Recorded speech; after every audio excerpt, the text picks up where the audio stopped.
In 2014, Vietnam and Sweden celebrated 45 years of development cooperation. Taking this chance, a journalist of newspaper of construction has interviewed Ambassador of Sweden in Vietnam, Mrs. Camilla Melander, on urban sustainable development. In the past decades, Sweden has contributed continuously and effectively in the process of socio-economic development, with many areas such as infrastructure, public health, climate change. How about the urban sustainable development? Can you review on the field of urban sustainable development between Vietnam and Sweden? Development, we have a cooperation between cities, and we have cooperation between Borås city and Da Nang, for example, a very successful concept where they look at specific solutions on water treatment and sewage treatment, and also turning waste into biogas. There is also a project between An Giang and Piteå on energy efficiency. In An Giang you have a lot of rice husk, and this can be transformed into biomass that can be burned, and then you get energy. And then also Linköping and Tan have a very interesting cooperation on sustainability. So now it is more a city-to-city cooperation that we will see in the future. It's known that Sweden is one of the countries with the reputation with sustainable development. In 2010, Stockholm was awarded as the greenest capital in Europe. So according to you, what as Vietnamese city can learn from Sweden experience in urban green city? Well, yeah, it's true. Sweden is not only the home of the Nobel Prize, it's also actually one of the greenest capitals of Europe. And that has not always been the case. So in the 1970s, we used to dump a lot of things into the water surrounding Stockholm.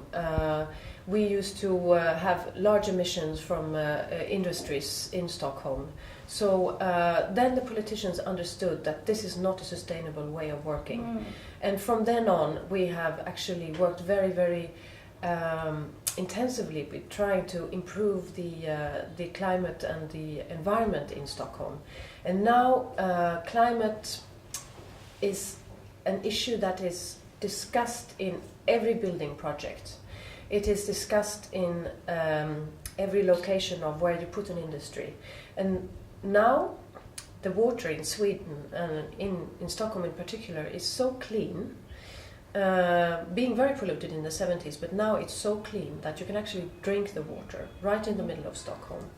And you see people fishing every day. Yeah. And it's actually it's actually a very big change from what it used to look like.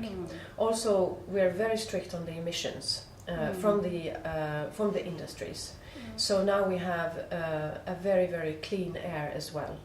And we use the garbage, the waste from the households to make biofuel. So for example, in Hammarby Sjöstad, which is a very, very green city in Stockholm, the part of Stockholm which has been constructed to be a green city, all the household waste, 100% of it is transformed into biofuel and energy. And there's also a very smart system of treating the sewage water into becoming clean water again. We're also looking at energy efficient solutions. So I can say that I think there are some experiences where we can share with Vietnam.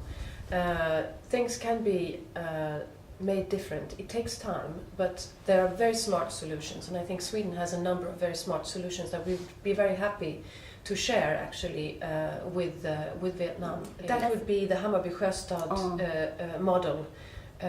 We have a lot of visitors coming from all over the world to look at this, how everything is being recycled. Also, every household in Sweden usually has 4 garbage bins.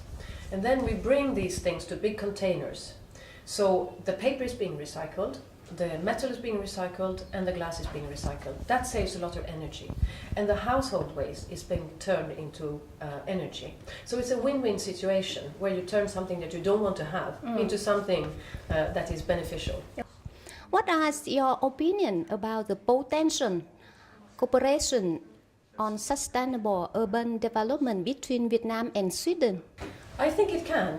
Now it will be Swedish companies coming here with smart solutions when it comes to green technology, selling them to Vietnamese partners. I think now we have this equal partnership where you will find a number of Vietnamese counterparts interested in green solutions, and also Vietnam has this green growth strategy and wants to become greener by 2020. And I think that we have a lot of things to offer there. And let me also mention that we will bring a lot of innovative solutions to Vietnam in November. We will host an exhibition called Innovative Sweden, and there we will bring a number of green growth and green solution companies to Vietnam. So I think in this way we will be contributing to It's known that in the past 20 years, Sweden supported a lot for the training human resources on journalists in Sweden. So how about in the future? Sweden still continue support this kind of training? And as our newspaper of construction, do we have any chance to get this support and cooperation? Thank you for asking about that. That's something we're very, very proud of, being able to contribute for 20 years with bringing Swedish journalists to Vietnam, or bringing Vietnamese journalists to Sweden to train journalists. We actually usually say that half of the journalists today active in Vietnam have, in one way or the other, been trained by Sweden. And we think this has been very, very successful. We have actually, as a consequence of the long relationship in this area, we have 3 books with information material on how to work with these issues that we are thinking about maybe trying to put online if possible.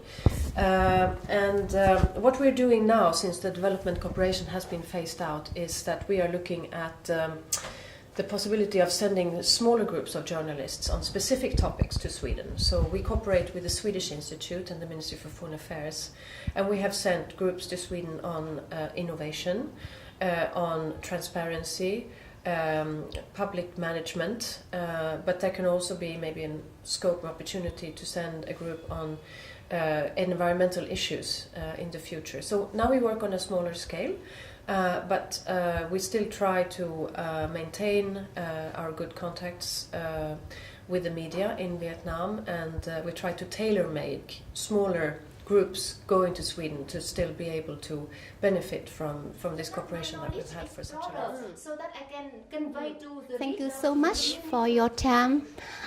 On behalf of Newspaper of Construction, we wish you have a good health, success in your mission in Vietnam. Thank you.